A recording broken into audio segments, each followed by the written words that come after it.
If everybody could take their seats and we could get started.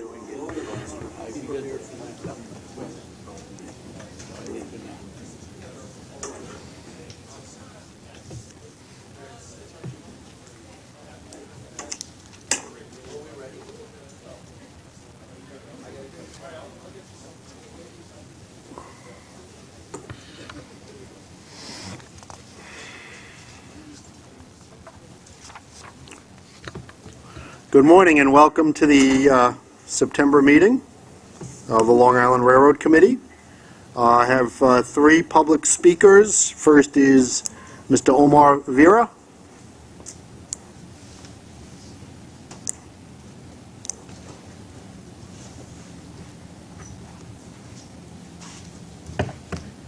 All right. Good morning, members of the MTA's Long Island Railroad Committee, and welcome back from the August recess. All right. First, I'd like to say thank you for correcting the spelling of my last name from July. That I appreciated quite a lot. Thanks. Second, thank you all for implementing Wi-Fi on the Ronkonkoma and Jamaica stations. I noticed on the MTA website a week or so ago that Wi-Fi is being implemented, and hopefully it'll spread over the entire system. As we all need great Wi-Fi. And third, I'd like to commend the MTA Police Department for their efforts on reducing crime levels. Much lower than they were last year, although combating robbery and burglary still needs a little work. But we're getting to it. And so fourth, I'm really impressed with the progress that Eastside Access is going. Thank you, Dr. H. And fifth, before I head out, I reiterate everything I said in July. As it proves beneficial to us all in the commuter, those who use the commuter rails as well as those in the city. And six, I'd like to thank Veronica for her strong work in supporting, being the champion of commuters, riders everywhere in the tri-state area. Thank you, Veronica. And thank you all for having me here. Thanks. Have a good day. Thank you very much. Our next speaker is Murray Bowden.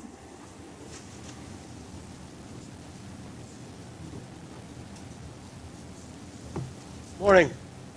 I'm sorry Jim's not here because the issue he raised before about cameras and traffic and things, Veronica, you and Neil and Jim are going to be the gang of three to tackle this problem. What I pointed out at the earlier meeting, that the traffic engineers and the people who advised the soon-to-departing president of Metro North on safety don't know what they're talking about. And so it's your responsibility, the three of you, to go back and say, why can't we have cameras there? And if the law needs to be changed, then change the law now and not 3 years from now. Mitch is working on it, and the safety committee is working on it. I raised the issue last month about not having traffic lights instead of the flashing red lights. There's absolutely no reason that the three of you can't make that happen sooner. In case you all haven't noticed, we're living in a world of incredible change. You're going to see on television tonight the most watched program in the last 10 years. It's called a debate, which is really not a debate. But what they're saying is there's something wrong with the way government is working. And what I'm telling you here is something's wrong with the way safety is working at railroad crossings. It's not the same as it was last year, and it's going to be different next year. And it has to change more quickly and not in a year. The emails I've been writing about things like this, Mitch gets copies of them, both as a copy and blind copy. I don't have your address, so you don't get a blind copy. I sent out an email last night. I went out to 50 people before it got sent to their friends. Zero negative comment. I have support right across the board from the people who make these rules and cannot speak out because they'll lose their job. I'm clean, thanks to the MTA and a guy named Louis Anamone, who had me checked before I would talk to me so that I can stand up here and talk to you knowing that my record is clear and that when they hack my accounts, they will find nothing negative. Everything I say is on a record. There's a camera that's recording what I'm saying here and what I said before, too. That's part of the public record.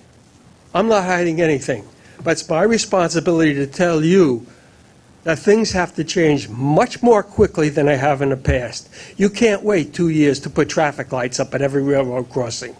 You have a picture here. I took this off the MTA last night. Picture of the railroad crossing. It should have adequate stop bars. That's the line to show you where it stops. It should have adequate yellow lines down the middle. Forget about the fact that it's still using old-fashioned flashing red lights. But the fact that they don't pick pictures that show where we should go. Took this off last night. I took a picture of all of you. I wanted to have your name so I could know who you were. This is an incredible change. Pay attention. The three of you are the youngest here. You're the newest here. Susan's been here, hasn't been approved for 10 years, 6 years, excuse me. She's a holdover from 2010, and she's now chairman of this committee. To me, that says something. You can be a holdover and still have something. Wow, that kind of change. We need people like the three of you to ask questions. And when they tell you the answer, recheck them. Don't believe everything I write. I tell you, go check it independently. You'll find out it's accurate. Thank you, sir. The last speaker is Orrin Getz. Good morning, ladies and gentlemen, members of the board. From hearing Commissioner Vanderpool speak so much about the fares in Connecticut, we need her help to come over and help us with New Jersey Transit. New Jersey Transit's had a 34% increase in the last 10 years, which is outrageous. And because they control the fares into Penn Station, the west of Hudson Metro North customers are affected by these fares. So please come. We can invite you to come with us to the next New Jersey Transit Board meeting. And you speak so well, we need your help. One thing I wanted to follow up, and I did with Commissioner Merdler's comments from a previous meeting, was about the service problems on the eastern end of Long Island, the Oyster Bay branch not being adequate. And there is actually a shortage of locomotives and locomotive-hold coaches that limit the service on the Oyster Bay branch and those branches that serve eastern Suffolk County. I have provided him with a copy of a request for expressions of interest that was prepared by the Long Island Railroad 3 years ago for the lease of diesel passenger coaches. And I don't know whatever happened to that expression of interest, and I think it should be followed up to see what the Long Island Railroad is doing to provide some extra equipment for those lines so that better service can be provided. I know that New Jersey Transit has a fleet of retired Bombardier coaches, Comet 3 coaches. These cars are in need of overhaul of the trucks, brakes, and door controls. Metro North has 2 of them that you could take a look at that were pulled back from New Jersey Transit a few years ago. Now, right now, Pennsylvania DOT has expressed some interest in them, but there's no reason why the Long Island Railroad can't go over and also express an interest in them and possibly be used. Metro North may be able to help you with the overhaul of those locomotives, coaches, if you require them. I also understand that Maryland Commuter has some available single-level coaches. Maryland is involved with purchasing new multi-level coaches that look identical to almost to the New Jersey Transit multi-level coaches, and they have some coaches available. So it would be environable to look into that issue too and see if you can get some coaches from Maryland. Also, I know that New Jersey Transit has quite a few surplus diesel locomotives that they'd like to transfer to other railroads. And possibly the Long Island Railroad could look into the seats of those coaches, could be useful for you, and have them available as backup. The current diesel fleet does not have the best reliability rate, and having some spare locomotives around to pull some trains when they die could be a very, very useful thing. So please contact New Jersey Transit. If you need a contact over there, I have some names that you could use. Thank you. Thank you very much. That concludes the public comment period. We have the minutes of the meeting of July 25th. Is there any changes or corrections to the minutes? If not, motion to approve. Second. All in favor? Minutes are approved. Pat, is there any change to the work plan? No change to the No work plan. change to the work plan? Okay, then why don't we go right into your report? Okay, a couple things I want to point out. One, Chairman Brenner, conducted a press conference last week, and the governor issued a press release concerning two station projects that were underway. One is Hicksville Station, which I previously had mentioned to you, but the other was Platform F at Jamaica. And I do want to mention it to you only because it is a low bid contract, so in that case you don't see those contracts when they're awarded. So I did want to mention that that was recently awarded, and it was kicked off last week. Second item I want to mention a little bit is on-time performance. We had this discussion back in July a little bit and wanted to follow up with everyone. On-time performance in July was not good. On-time performance in August was a little bit better, and in September we have been doing well so far. And the thing I wanted to talk about a little bit is it points out the vulnerabilities of our system to certain types of things. Again, I've mentioned numerous times about the fact that we operate largely at capacity, and there are things that we need to do to improve the capacity of our system. Mitch, I see you looking at the number of incidents. Yep. Greater than 10 trains are affected by an incident. And that points to the capacity issue that I'm talking about. When one thing goes wrong, quite often 10, 20, 30, 40, 50 trains or more could be impacted by one incident. And we've had a number of them throughout the last couple months. So it one, points to the vulnerability of our system. Two, as much as we try, and it is our obligation to work on, the system is certainly subject to adverse weather impacts. And we need to continually work to harden that. But we do tend to see in extreme weather conditions, whether it's in the wintertime or in the heat of the summer, we do tend to see greater delay accumulations during those months. So that continues to need to be an area of focus for us in terms of improving our on-time performance. Third item I wanted to mention is ridership. We continue to see continued growth in our ridership. Both July and August exceeded 2015 totals for the same months. So year to date, we continue to see numbers that are outpacing last year's record year. We're up over 2% year to date through August. So it is continues to be a good story. I think for 19 months in a row now, we've exceeded the month of the prior year. So it's been a continuous growth that we continue to see. In terms of our service, which is important for our ridership and for our on-time performance, there is something called MTA alerts. It is used to advise passengers when we do have an incident on our system. And I want to mention that there's just been some improvements made to that that enables our customers to better identify exactly what they would like alert for. One of the complaints we get is they get too many alerts, and sometimes the message can get lost when you get too many alerts.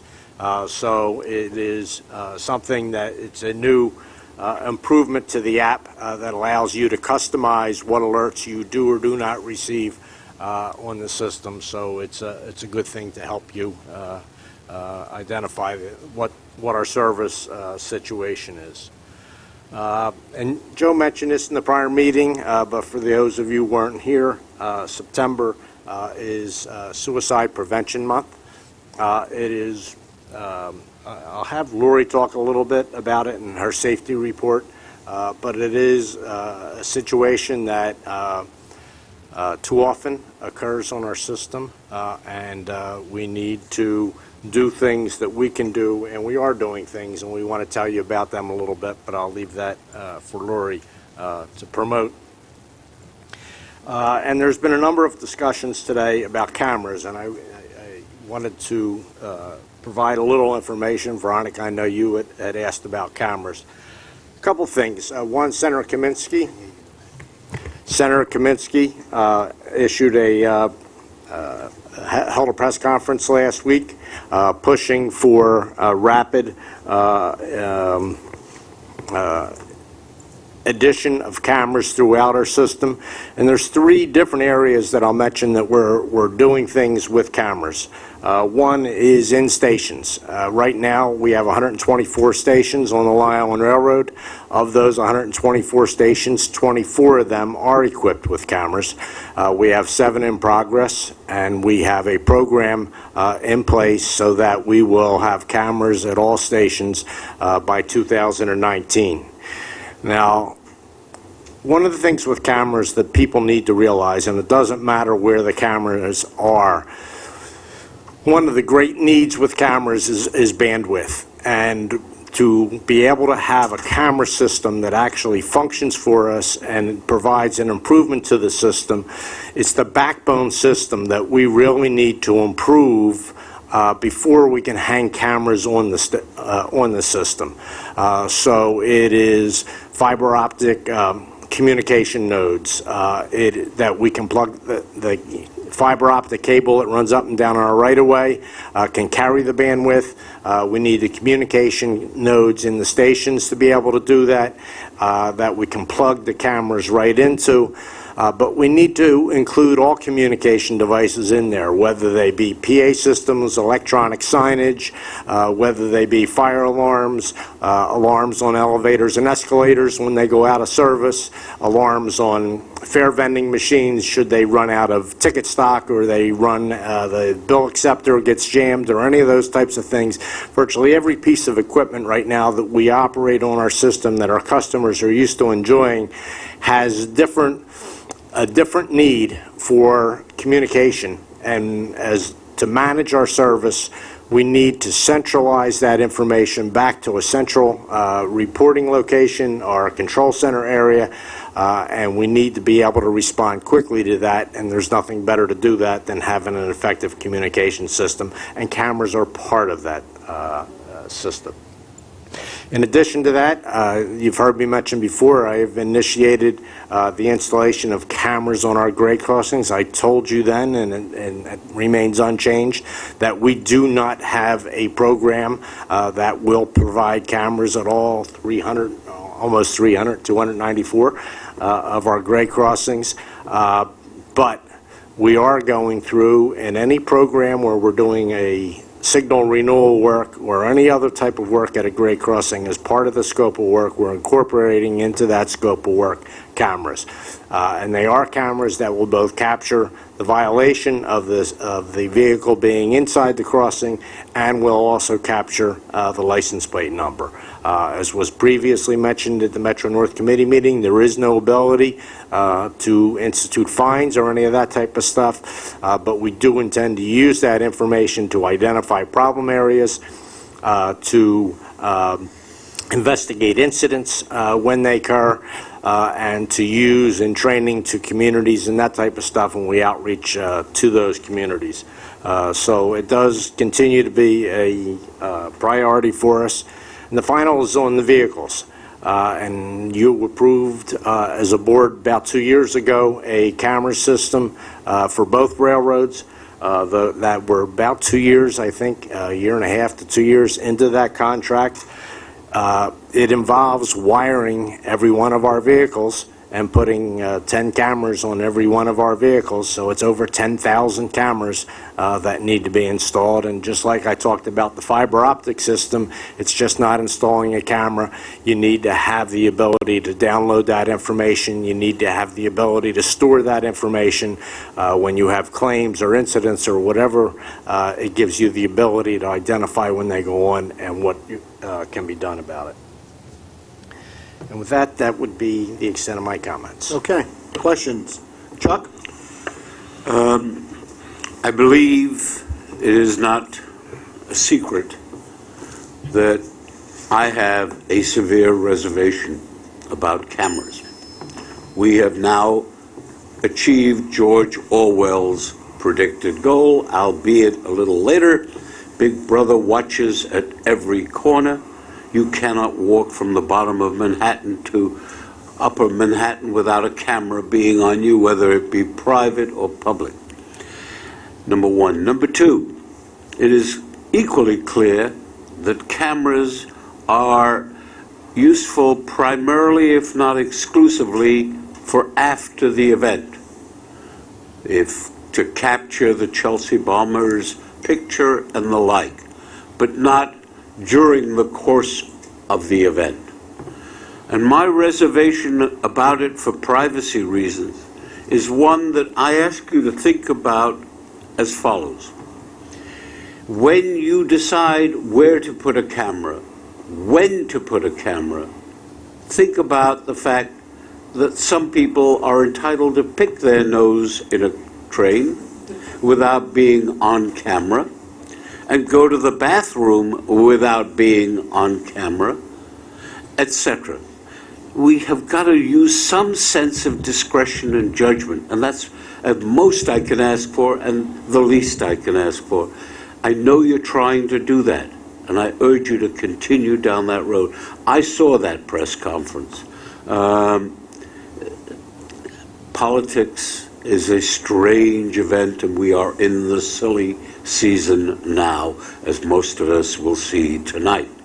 But do not put yourself in a position just to put a camera in for the sake of putting a camera. Grade crossings? Absolutely. In fact, if I were you, I'd put them there tomorrow and make that the highest priority you've got. We've got to do something there. The public is increasingly becoming cowboys, and that's no good. Anyone else? Ira? Yeah, you mentioned on-time performance and categories of delay, and one of the highest single category of delay in the list is passenger issues. But in the list of delays causing 10 or more trains to be delayed, I mean, there's heavy loading. I assume that's in the passenger category. But it doesn't seem like it seems that most of the incidents are some other cause. I just wonder why there's an apparent disparity in the statistics like that. If you look carefully at most of those heavy loading dates, you'll find that they are primarily Fridays and Sunday nights, Monday mornings on the island, or when you have a holiday weekend like the 4th of July, you'll find that it'll be a Monday or Tuesday, whatever the 4th was celebrated this year. So we do haul tremendous numbers of people on weekends to go out east and enjoy the amenities that the island has to offer. It comes at a price. It comes at a price that we are dealing with a tremendous number of people, much more quite often than our capacity is able to carry. So that is where you'll see a lot of the events. I know it. No, I understand that. And there was another question about how much revenue. We're getting so much revenue in the summer, more than we've ever gotten, and that's interesting to note, and probably what's going to wind up costing us more money. But it's just that customers caused. I think this was in August, July, whatever. In July and August, it's like between 27.5% and 29% of the causes of system causes of delay. Yet it's not in the charts of causes of delay. It's nowhere near that amount. And I'm just, is is it that a lot of delays are less than, a lot of causes of delay are less than 10 trains, and they're not even making the 10-train chart? I'm just, if someone could get back to me and wonder why, we have, if you look at the percentages, there seems to be a disparity between those two charts. Yeah, and I'll give you some other examples, particularly in the nicer weather months. Mets Willets Point, when we run service to Mets Willets Point on game days, whether it's the U.S. Tennis Open or a Mets game or a concert or anything like that, the schedule that's in place for the day when we have a game is the same schedule that's in place for the day we don't have a game. So adding a stop and it being an event stop with large numbers of people impacts the service. And it is what it is, and we just need it. But that's part of what goes on. But no, I saw that on the schedule. You clearly just put Washington trains were delayed, and that causes an issue with the cascading effect because of the single track out east on that line. No, I understand that. I was just wondering, the figures seemed a little bit, but we could talk about that another time. I was just wondering, I looked at it as you were pointing them out.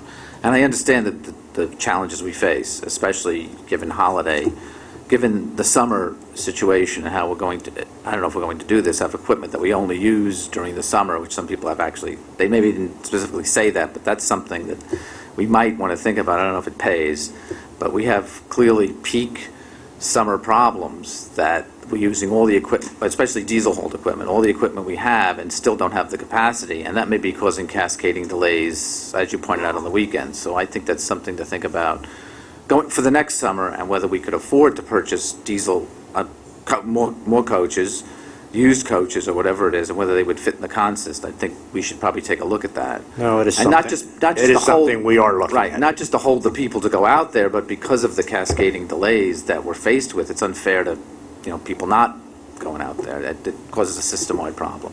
Thank you. Anyone else? Safety? Right. Good morning. We have the safety reports for July and June. They appear in your book on pages 94 and 96. But as Pat alluded to, we have 4 community and employee engagement activities in the month of September that we wanted to share with you. The first being, as Pat mentioned, we have a long-standing partnership with 2 service providers on Long Island Crisis Center and Responsive Long Island, to provide dedicated crisis intervention hotlines for individuals that are in need that may be at our stations or on our platforms. In recognition of Suicide Prevention Awareness Month, we also engaged with the New York State Office of Mental Health and the Suicide Prevention Coalition of Long Island to reinvigorate our outreach campaign and create new material and posters to let folks be aware of what services are available on Long Island, and especially through Long Island Crisis Center and Responsive Long Island. We also, in addition to doing our traditional second activity is community outreach, we have our TRACS program partnership with the MTA Police. And every August we do a mailing to the districts in our service area to let them know of the free service that's available. In addition to providing that outreach, we are also sponsoring a safety slogan and essay contest this year. Opens up October 1st. There are 3 different categories of entry. At the elementary level, we're looking for classes to submit slogans that have to do with safety along the tracks. At the middle school level, we're looking for individual slogans that discuss safety while traveling on the Long Island Railroad. And at the high school level, we are actually engaging in a 500-word essay contest that talks about the importance of grade crossing safety, as we all know that that's an issue of concern across the board. The other activity this past Friday, the 23rd, employees, senior leadership, members of labor organizations gathered to recognize 56 employees that performed above and beyond the call of duty in the year 2015. Our Employee Safety Incentive Award is a program where employees can nominate other employees or groups of employees for activities, and it ranges from providing life-saving CPR to engaging with individuals that are in distress. But these are employees, these 56 employees in 2015 went above and beyond the call of duty in the area of safety. And the final activity to bring to your attention, which we're going to talk more about at the Safety Committee on Wednesday, is we do have our next Employee Focus Day this Thursday. and that's our opportunity to engage with employees in conversations about safety and bring awareness of trends and different strategies on how to address different activities and hazards that they may encounter in the railroad environment. And I'd be happy to answer any questions you may have about our safety performance. Chuck? Turning to page 95, I noticed that at the Atlantic Terminal there were 2 entrapments in the elevators and 1 in Woodside. First, how many entrapments have there been so far this year? Secondly, what is done in terms of providing adequate maintenance to avoid that? People who have claustrophobia are really punished by an entrapment.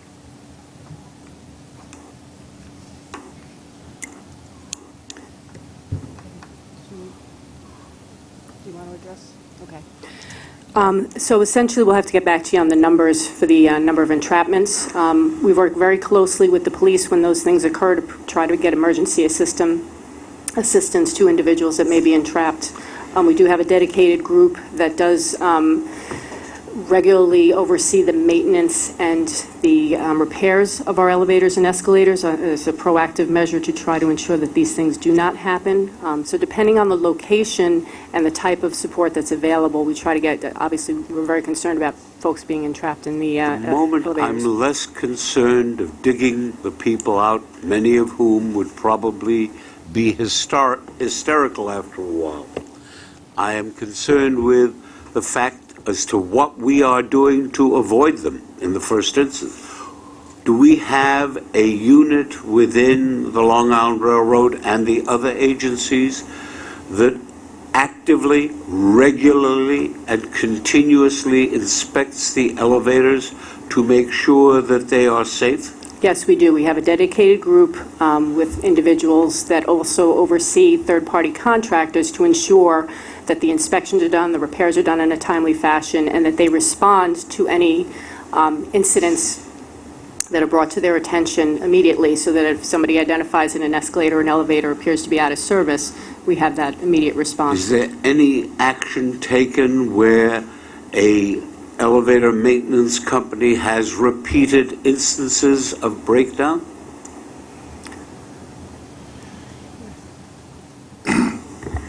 Yeah, we do review all the reports and evaluate the situation. We have a capital plan. We're replacing a lot of escalators and elevators that were based on the condition that are coming up. But we do do an evaluation of any repeated elevators or escalators that do go out of service. As a former Commissioner of Housing and Buildings in New York City with responsibility for elevator supervision, I will tell you, you had best take a good, hard look at what is being done to ensure the safety of people in elevators, and I see problems of injuries on escalators as well. You had a fatal event last year on an escalator. Be aware, this is something I will focus on regularly and critically. It is no excuse for this, because the elevator and escalator companies that do the work should be doing it properly, the third-party people, and if they aren't, throw them the hell off.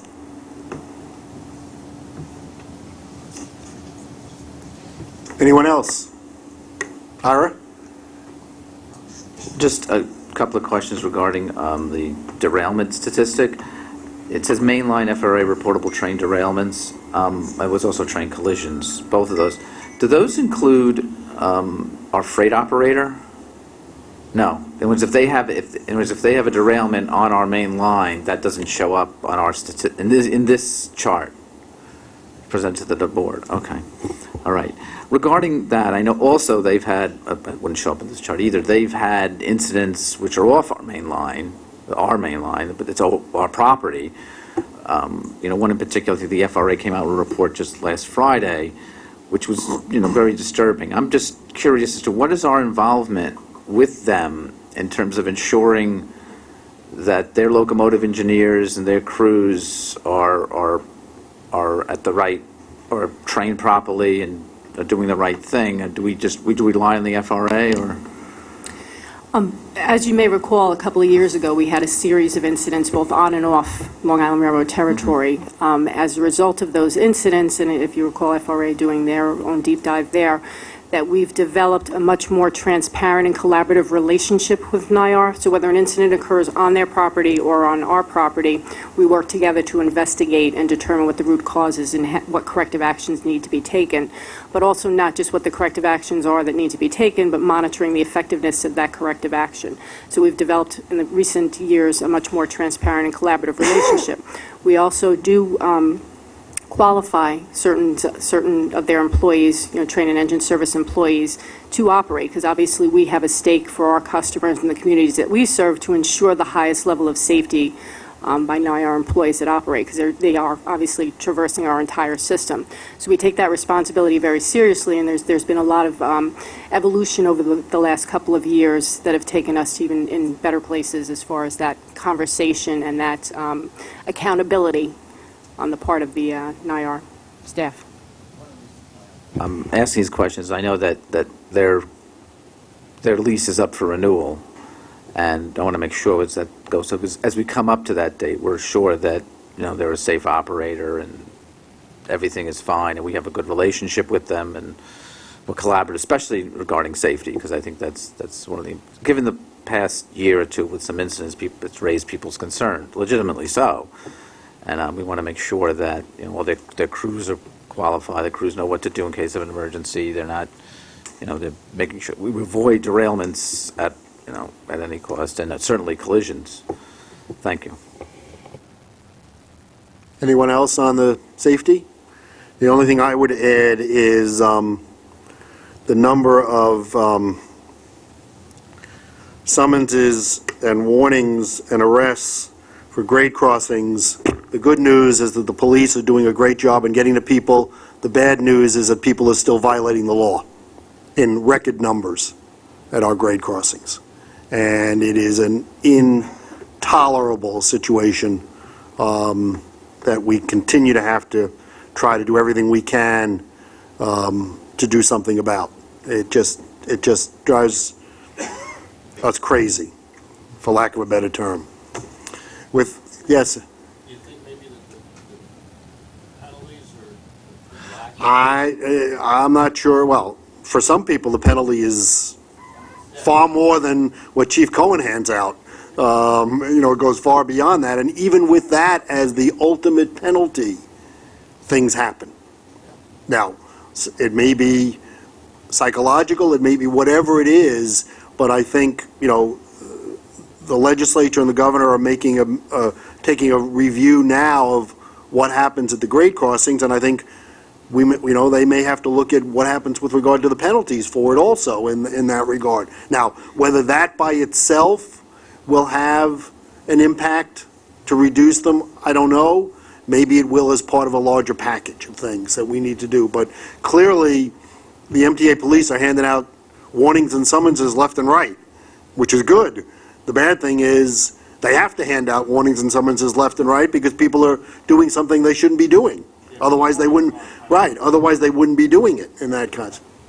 That's correct, but in that, it's a symbol of what's happening out there, which is unfortunate. Yes, sir. This is by way of a question. Do you have on the grade crossing barriers that come down these wire things that they had in Florida during Joe's term? Not that I've seen, no. There have been some reports that by doing that, they become more obvious because the barrier itself is a narrow strip, but by hanging down those wires, which are not expensive, you call attention to the fact. By extending the areas blocked off to the people who want to be cowboys, that has had an effect.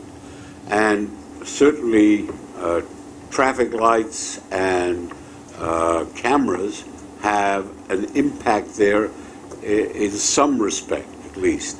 It seems to me that these devices, which have been reported upon, ought to be examined. Well, I know that, and we discussed that issue, not that specific issue, but the issue of the conspicuous nature of the crossing and everything that goes with it at the Safety Committee a couple of months ago, and we're waiting.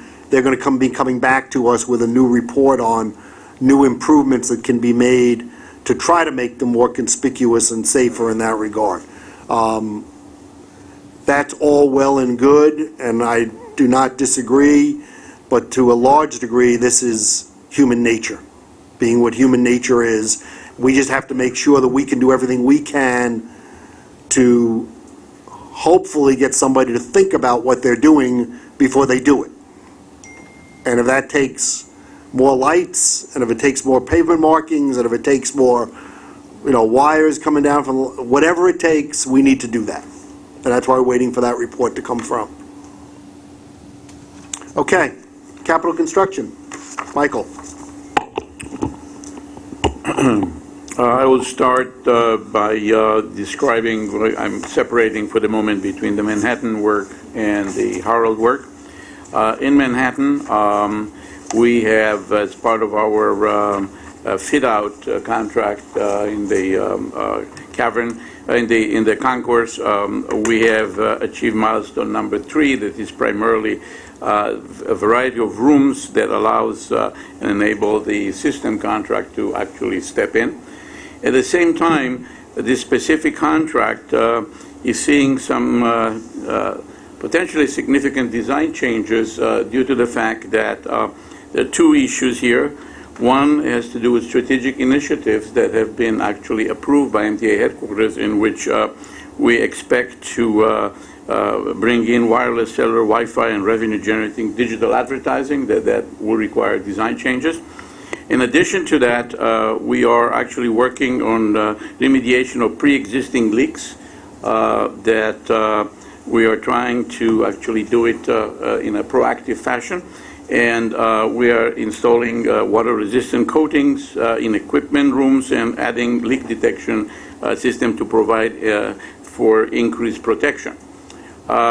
Also, we expect in the next few months to advertise the last and final contract in Manhattan to construct the entrance at 48th Street between Madison and Park. As far as Harold, Harold at this point is taken over as the critical path for the project. I would like to actually address one issue that Ira has keep asking me about. It is the 48th Street bridge that is advancing, and in October the bridge will be complete. And in December, the track work on the bridge, and then the cutover for operation will happen sometime in 2017. So here's your answer to the question that you posed the other day. We also received bids within budget for a Tunnel A cutover that were, actually we received 10 bids. It was very actively bid, and 6 of them were very competitive, and with one actually pretty good.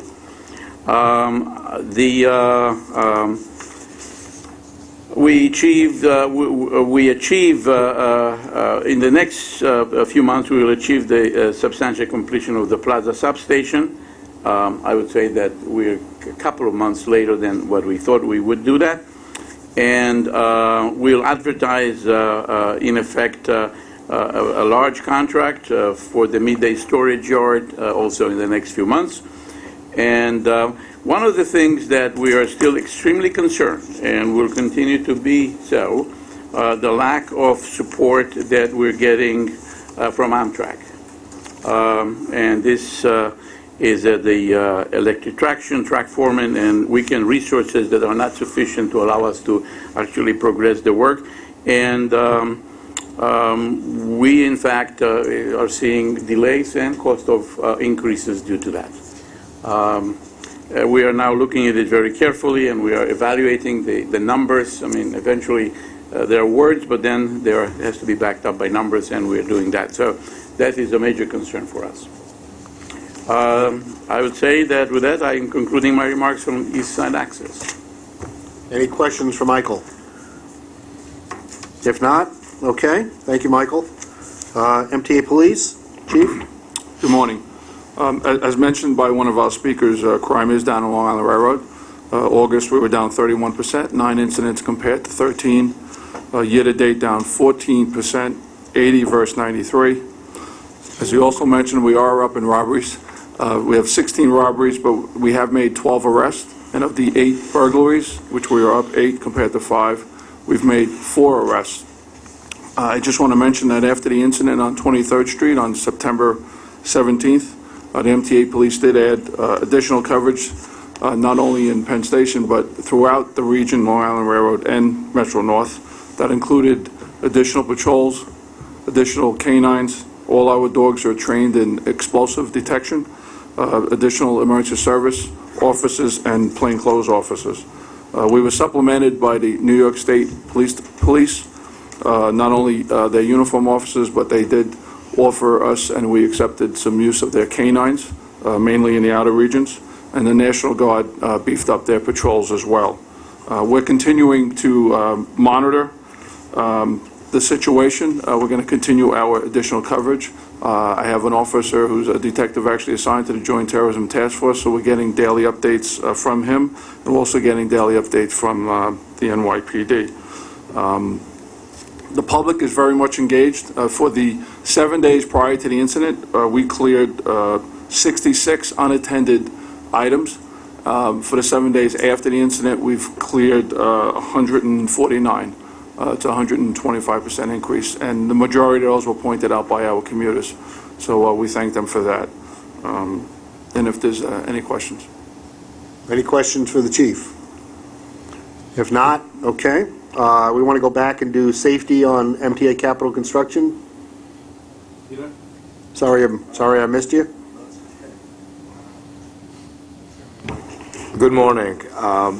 Safety on East Side Access continues to be trending down for lost time. And we're going to provide a comparative statistics between 2015 and 2016 as our leading indicator strategies seems to be working. We have seen an increase in recordables of 0.6% for August. That is due to electrical trade on our contract, and we are addressing it with our contracted presently. And that concludes my report. Any questions? Thank you very much. Okay, we have one action item, Pat, page 37, on parking. This action item is for parking lot repaving on the Long Island Railroad at our stations. It is 3 stations, one at Little Neck, one at Gibson, and one at Cedarhurst. As I understand it, it's been the tradition that whenever we do these improvements, that we do bring it back to the committee and advise the committee, and actually it's an action item for the committee to approve these.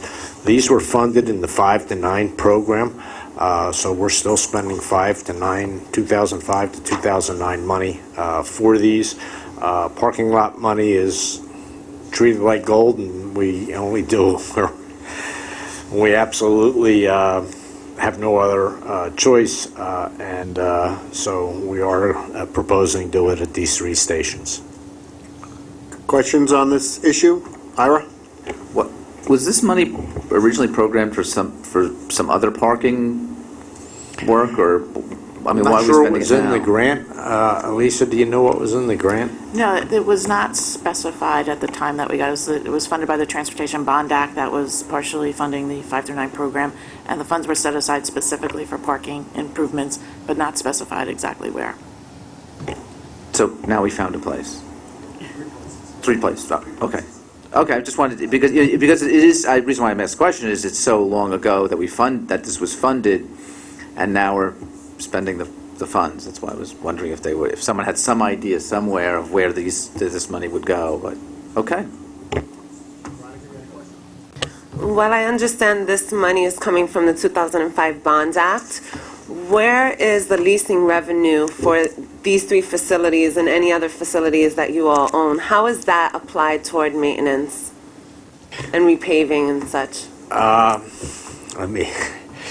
Any type of revenue, whether they be from people who lease space from us, people advertising, or any item like that, is handled through a real estate. And we get when you look at our budget for every year, there's a certain amount that's generated from fares. There's a certain amount that's comes from subsidies, but there is a piece of the budget that's actually covered by revenue generated from leases in the system.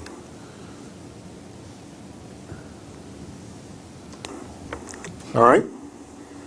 Anybody else? I'll make a motion to approve. Second. All in favor? Aye. Okay. Information items, starting on page 40. The budget information is available for public review and public comment. The 2016 mid-year forecast is in the book. We'll be happy to answer any questions on it. The diversity information is also published in the book this month through the second quarter. And I will advise that there is a meeting of the Diversity Committee this afternoon, and we will be going through the report and making presentations there. And the final item is our track work program. Different work programmed for October is in the book. It is all shown as weekend type of activities. Obviously, a lot of our work that disrupts our service, we try to schedule on weekends. One is associated with a second track Ronkonkoma second track project. One is associated with our main line where we're doing some surfacing. One is on the Babylon branch where we're doing some switch replacement, and one is out towards Wantalk where we're actually doing some concrete tie replacement between Babylon and Spionk. Any questions on any of those items? Okay. Procurements. Good morning. In the interest of time, there are two items in this month's package. In the total amount of $17.3 million, both items are in the non-competitive section. Those staff summaries are included in the package, and I submit them for your consideration and vote. Chuck? Mr. Chairman, at the June combined Metro-North Long Island Railroad Committee meeting, a version of this Siemens spare parts procurement was presented. Those present may remember that I spoke in opposition to the procurement, noting that the staff report failed to inform the board that Siemens had a significant adverse record in a number of specific respects, not one of which, nor the existence of such a record, was mentioned in the staff report. To his credit, after the meeting, Tom Prendergast asked me to lay out exactly what I had to support that and why. Such open-mindedness and insistence on transparency is, in my view, the hallmark of an effective leader.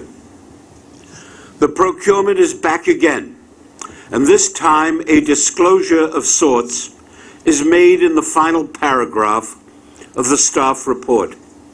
But it is, to say the very least, opaque and uninformative. Any board member voting on this measure, based solely on this statement, would, in my view, be uninformed and breaching his or her fiduciary obligations. Thus, the cryptic statement offered in the last paragraph on page 68 does not even give you public information available on the internet. For example, Siemens has been adjudged and pled guilty as recently as May of 2016 to bribery of public officials and entities and other misconduct. To illustrate, in May of this year, Siemens paid a $37 million fine in Israel for bribing public officials to secure a utility contract. In September 2015, the former chief financial officer of Siemens pled guilty in the United States District Court for the Eastern District of New York to a violation of the Foreign Corrupt Practices Act. Siemens itself has paid $700 million to the SEC and to the Justice Department to settle related claims. That was in or around 2008. And at around the same time, it paid $850 million in fines in Germany, all for the same kind of conduct. In March 2015, various of its officials were indicted in Greece for bribery. The sad story goes on and on. The New York Times has aptly summarized that sorry tale as follows. At Siemens, bribery was just a line item. To its enormous credit, Siemens embarked in recent years on a highly publicized effort to clean up the mess and to resolve the charges. It has initiated a robust compliance program, perhaps the best in the country, and has undertaken to police possible misconduct going forward. That certainly is a sign of responsibility. However, the simple fact remains that none of these facts, not one of them, all of them public record, and all of them available to you if you search the internet, have ever been disclosed to this board at any time prior to your voting on a procurement. At best, the board received opaque statements like that in the last paragraph of this procurement. And if any member can honestly say he or she voted with full knowledge of the facts, I would be shocked. Following our discussion in June, Tom directed that New York City Transit's procurement operation conduct a careful review of Siemens, including the propounding of questions and concerns that I had posed. New York City Transit, under Stephen Plokocci's great work, clearly has the most robust mechanism for such inquiries. That investigation was carefully conducted, and based thereon, Tom has now concluded that sufficient safeguards appear to exist to ensure that Siemens is today a responsible vendor and will be policed. I accept that finding, not only because I have complete confidence in Tom's integrity and ability, but because I believe I now have the relevant facts to make a judgment, to cast an educated vote, and to recognize the system's need, its vital need for this procurement. What remains, however, are two serious problems. The transparency and non-disclosure problem is not limited to Siemens. It occurs on a frequent basis. Indeed, it impacted two procurements adopted by the full board at the July board meeting, and as to which I abstained. One involved a consent criminal antitrust judgment entered into last year by the parent of a vendor, and the other a False Claims Act violation and a Foreign Corrupt Practices Act violation, resulting in a $23 million fine. In both instances, just as in the June staff report on Siemens, no mention whatsoever was made in the staff reports of the misconduct that was publicly reported and that you could get right from the internet. If staff knew it, they kept you and me in the dark, but I doubt that they bothered to check in some instances. When you get right down to the bottom line of this, one fact remains,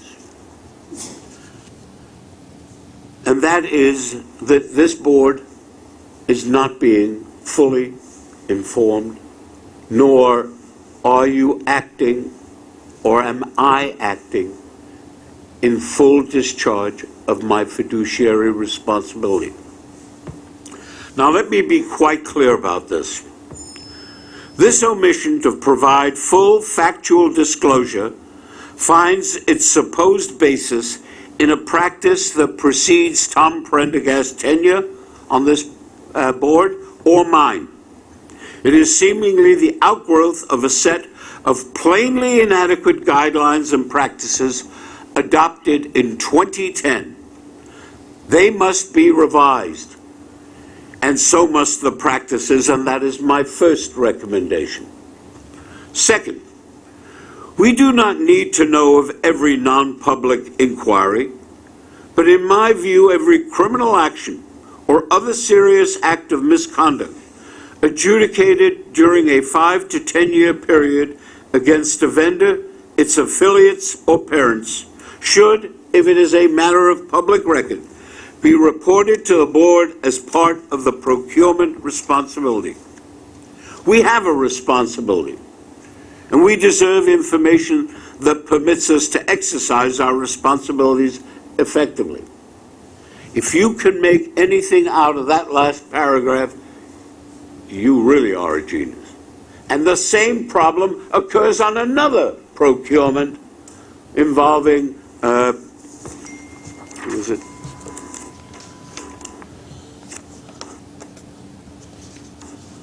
Parsons Brinckerhoff.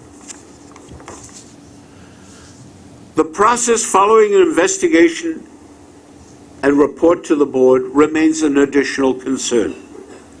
It was not until Tom, in his exercise of sound good judgment, directed in July that the transit procurement mechanism under Steve Placochi investigate this matter, were any meaningful steps taken to follow up on what, in my view, is a serious prerequisite for any vendor to be awarded a contract, a measure of honesty and of integrity. I believe that that problem will be focused upon now, but it is, in my view, an issue that requires fairly prompt attention. All over these books that we have today are similar opaque statements that tell you not a damn thing. And if you can vote in your good conscience on the basis of this information, you're a better man or woman than I am. I'm sorry to have taken so much of your time on this issue, and I thank you for listening to me today. I hope together we can follow up on these concerns. And lastly, I would like to thank Susan Metzger for her encouragement and help in this process. Thank you. Thank you, Chuck. I don't think there's any question on two aspects. First, the other board members, thank you very much for your research on this matter and for providing us with all of the pertinent information that others should have provided on this individual item. And second, I join, and I'm sure the other, I won't speak for anybody else, but I join you and others in asking that the staff summaries, not just for Long Island, but for all of our constituent agencies, be modified to include much more pertinent information than the statement that has been included in this case. I'm sure that is a MTA-wide issue and one which we will discuss vehemently with General Counsel to the MTA and others to ensure that the information is provided in a timely and efficient manner before we vote. With that, I'd like to move these two items for movement to the Finance Committee. Any support? Aye. Opposed? Chuck, you want to abstain? Or? Yes. Go ahead. I have checked Parsons Brinckerhoff. Right. But we haven't gotten to that one yet. We'll get to that one in a second. Let me just Okay. I do believe Siemens has done exactly what a responsible public Okay. The record will indicate that Commissioner Merdla made the motion to approve. Commissioner Metzger, second. All in favor? Aye. Move them to finance. Okay. Capital construction? Now it's your turn. Good morning. Capital Construction's procurement package this month totals $6.2 million and consists of one item, which can be located on page 73 of your committee books. There are no non-competitive or ratification items. The competitive item requests approval to modify the Eastside Access General Engineering Consultant contract to continue to provide project management and project control staff and services through December 2017. This item is hereby submitted for your consideration and vote. Chuck, now, did you want to add something on Parsons, or? Am I correct, Parsons safety adverse incident is the big peak in Boston?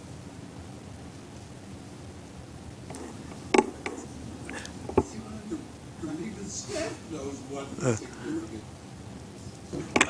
I could only say that this was significant adverse information in, I believe, 2007 or 2008, and it was reported. It was the subject of a memo that went to the chairman at that time, and he, at that point, authorized us to proceed with Parsons Brinkerhoff, notwithstanding that information. And what we reported to you here is merely that there's been no new significant adverse information since 2007. So I apologize. I didn't go back and check what happened in 2007. I apologize. I did not mean to sandbag you or anyone. What I wanted to make clear was, nobody knows.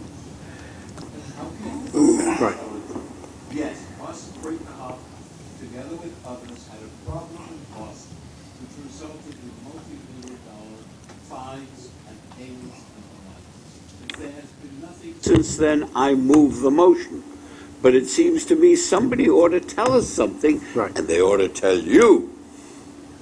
I don't think there's any question that that's the issue of the transparency of the staff summary, which I think we all agree should be made much more transparent moving forward, and we will discuss that with Jerry Page and others as we go forward.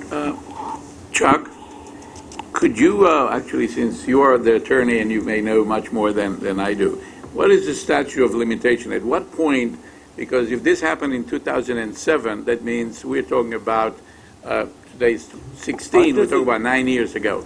So Under is there the a statute of current limitation? guidelines, as I understand them, and Jerry is here and can correct me if I'm wrong, they go back actually 10 years for the information. Commissioner, I will confirm that. It's 10 years. The All right. new guidelines that were just issued, got my 10 answer. years. Now, my point is, those guidelines ain't worth a powder to blow them up, Right.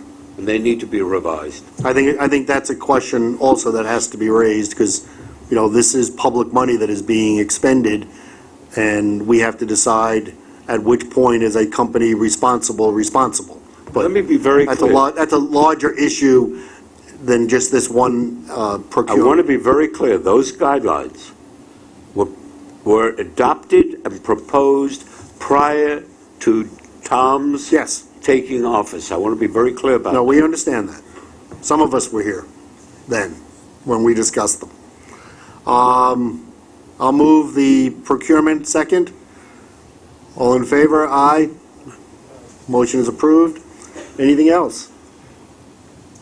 If not, we'll move to adjourn. Thank you all very much.